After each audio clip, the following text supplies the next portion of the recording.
There's a couple other things to note about this Backup and Migrate module. While we're talking about it, I'm going to go back to Configuration, System, and Backup and Migrate.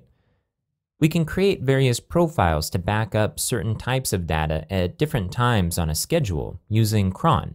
If you're not sure what cron is, there are some videos explaining it on Build a Module, but the basic idea is that it allows you to execute tasks automatically on a regular basis. We can do these regular backups of the entire database or be selective about the tables that we back up. Now with these default settings, we're downloading straight to our disk, which is what we need to do when we haven't set up a private file system path yet in our file system settings page.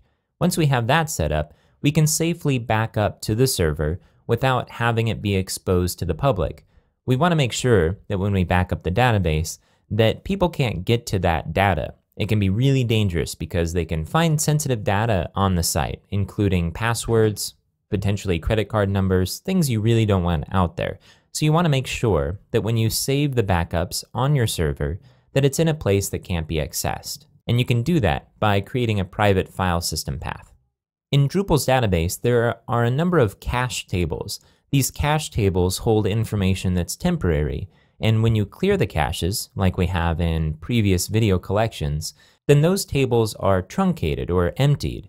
By default, when we back up through the Backup and Migrate module, the content of those cache tables are not saved in the backup, and this helps to save space. But if for some reason you need to add them in, you can specify that in the settings in the Profiles section of Backup and Migrate.